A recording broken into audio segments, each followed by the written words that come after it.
Welcome back to the Chelsea Chronicle. After that gutting 3-1 home defeat to Brighton last weekend, Chelsea find themselves under pressure going into a massive Premier League clash with Liverpool. But in midweek, we saw a gritty Champions League win over Benfica. So which Chelsea are we going to get on Saturday? Can the European win restore confidence ahead of the Reds test? Today, James and I are going to be picking apart what went wrong against Brighton, but how the lessons from Benfica might be able to help, and what Enzo and Maresca must do if Chelsea to get something from the Liverpool game. We're also going to be previewing tactical tweaks, key matchups, and make our predictions. So if you're new here, hit subscribe and ring the bell so you never miss an episode.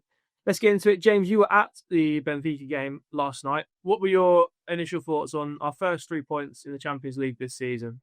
Well, obviously, it was nice to get 3 points, and it was a good occasion with Mourinho's homecoming. But it has to be said, it was a disappointing performance. I think we scored against the run of play, and that really made the game a lot easier for us because then we didn't really have to come out and be assertive on the front foot. We could sort of just hold our lead, and it was fairly comfortable, I suppose. Benfica didn't offer much, but yeah, it was really poor going forward. I think a lot of players who got a chance handed to them by Maresca really didn't perform and take the opportunity. So yeah, always nice to get a win, especially off the back of a couple of defeats. But yeah, the performance wasn't anything to write home about, that's for sure. I think it was noticeable that of all the changes that Maresca was some forced and some chose to make, that two of the better performers were Cucurella and Caicedo, who you'd have in your team pretty much every game you could, really. Yeah, exactly. Both of those were really good. And we've come to expect that, haven't we? Both started slowly at Chelsea, but they've since become probably world-class players, you'd have to say. So, yeah, those were our two standout performers. And I think Esteban looked really good when he come on, as he usually does. He can still improve on the final ball or the final shot, whatever decision he takes. But I think the way he just glides past people is obviously really nice to see. And it got the Stamford Bridge crowd up. We saw Tyrique George start the game up front. Still haven't seen Mark Guiu in a Chelsea shirt since his return from loan. What did you make of that decision and then George's performance for the 60-odd minutes he was on the pitch?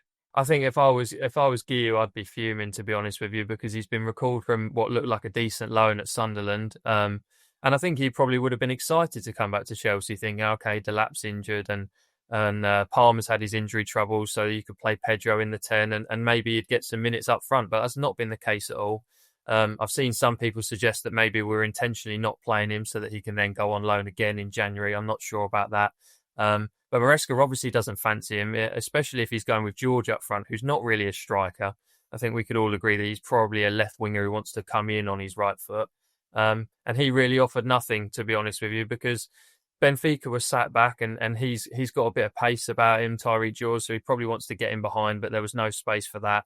He's not really technical enough to come short, in the pockets and get the play going that way, and he's obviously not like an aerial presence either. So, yeah, he looked lost, to be honest with you. I felt like he almost got in the way and his runs were pretty much wrong every single time. So you have to feel a little bit sorry for him playing out of position, but he really looked out of sorts, and I'm surprised he played in that game, and I'll be very surprised if he plays against Liverpool. And yeah, Guiu must be wondering what he's done wrong, really. He's obviously not going to play against Liverpool if he couldn't even play against Benfica. So yeah, he must be fuming. Yeah, you mentioned about the side for Liverpool. The side for Ajax might see Tyrique George in it because Pedro was sent off in the final minutes of that one. A bit of a kind of clumsy couple of yellow cards that really didn't need to be made. One about 5 seconds after he came onto the pitch. The discipline's becoming a bit of a problem. It didn't cost us a result this time because the second yellow card came seconds before the end. But I know Maresca seems to sound not too concerned by it, but I don't think Chelsea fans will completely agree with that. Yeah, Maresca joked after the game, didn't he, that we've finally won a game with 10 men, which is, funny, I suppose.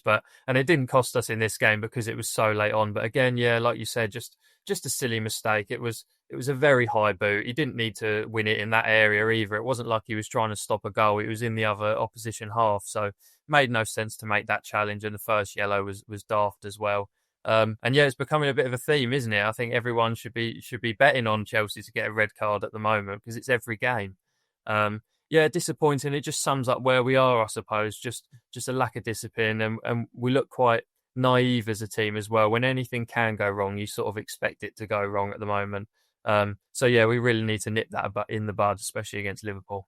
Yeah, well, the Liverpool game, we won't be seeing Trevor Chalobah at the back as he continued the streak of red cards in the last Premier League game against Brighton, which actually got off to a pretty decent start. Things were looking really good, 1-0 up at half time, and then just a catalogue of errors from a number of players in the second half, and we end up losing at home 3-1. And other than the red card, which is a massive thing, what kind of lessons need to be learnt from that last half an hour or so that we cannot be doing against Liverpool on Saturday?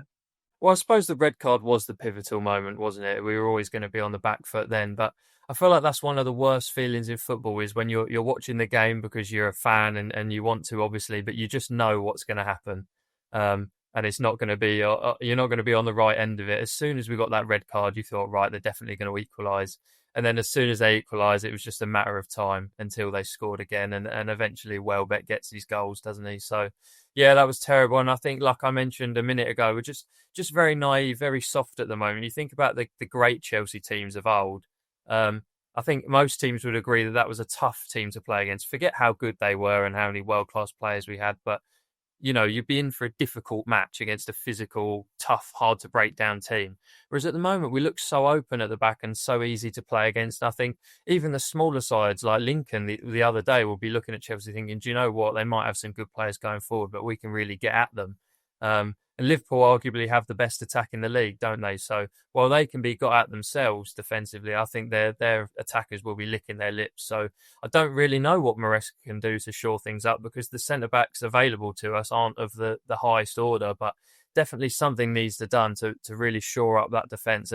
And also it doesn't help when you've got Rob Sanchez in goal, does it? Because again, against Benfica, just a few really lapses in concentration, some terrible passes, just putting us under pressure needlessly. So yeah, I know I sound really negative, but I do think we're going to struggle against Liverpool, to be honest.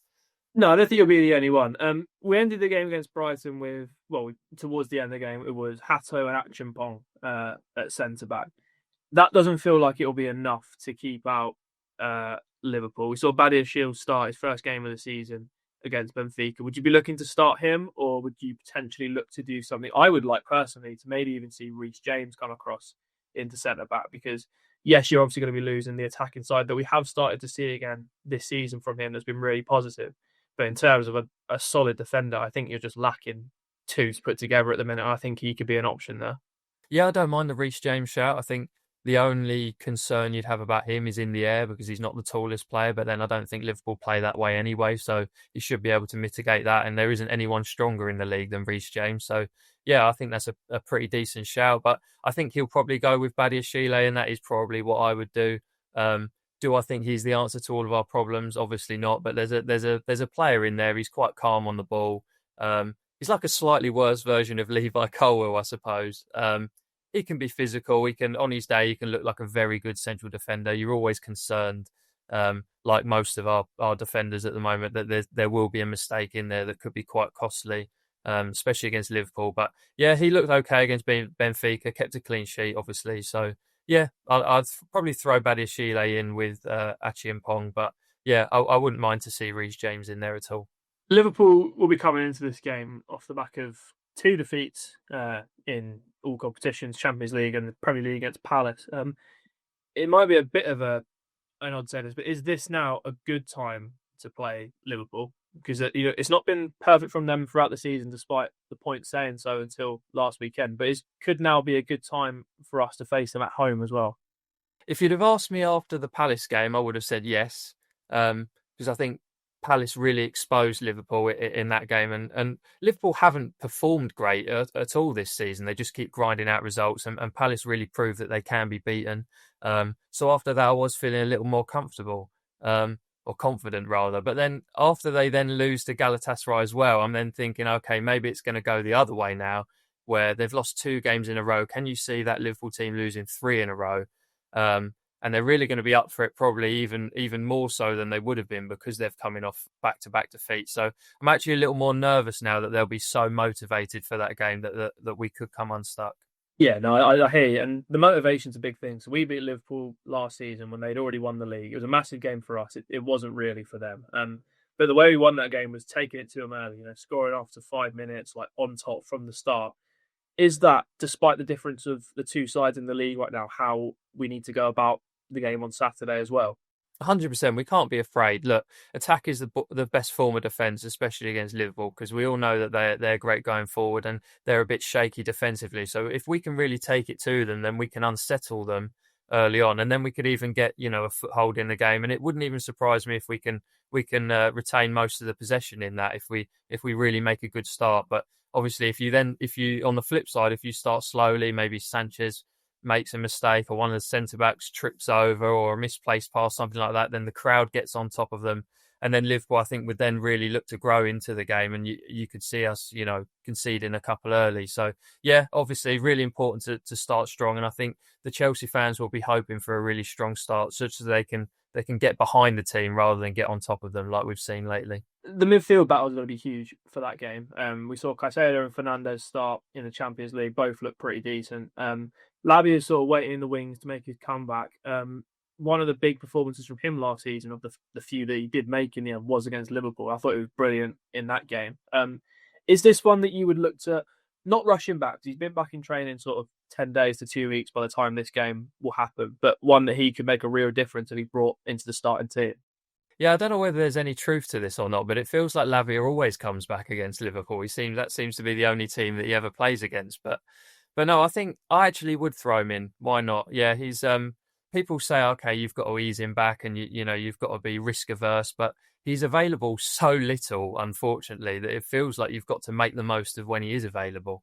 And I think he offers more physicality. Look, we don't know how he'll come back. We know he's been in training for a while, but it wouldn't surprise me if he was a little bit rusty. But yeah, why not throw him in there? I think he offers more legs than Enzo Fernandez. Although you could even play all three, couldn't you? You could play Lavia and Caicedo slightly deeper. That would give us a really strong base against that Liverpool team. That might be a really good idea. And then Enzo's got a goal in him, so I suppose you could put him a bit further forward. I actually think, yeah, I've talked myself into that one. That would be my midfield three. Why not have them all in there?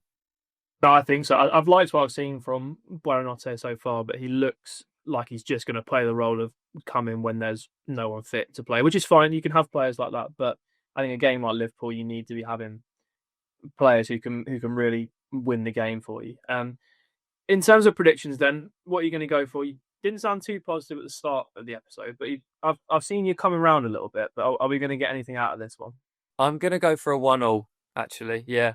I think it's a more important game for us, I suppose. I know they're coming off their back-to-back defeats, but they'll still be, right up there regardless. So I think Maresca will send the message that, look, we all know we're probably not going to win the league anyway, but if we want to stay in the hunt at least for a few more weeks or months, then we cannot afford to lose this at all. So yeah, I think we'll get a 1-1. I can't see us getting the win because we've been so poor against the big teams under Maresca. It feels like we can never get a result in the bag. So yeah, I'll stick with a 1-1. I expect us to go up early with that strong start that we mentioned, but I can just see them pegging us back at the end. So yeah, 1-1 for me. Yeah, I was leaning very much the same way as you. So I'm going to go 2-2, but of a very similar nature, to start strong, go ahead, maybe concede late. I think, unfortunately, that's kind of becoming a theme as well. But we'll see. I mean, it's a massive game to make a statement to the Premier League that we are genuinely trying to compete for something this season, because no one's had a perfect start, and we've been far from it with some relatively decent fixtures, albeit off the back of a Club World Cup and a very, very short break in the summer.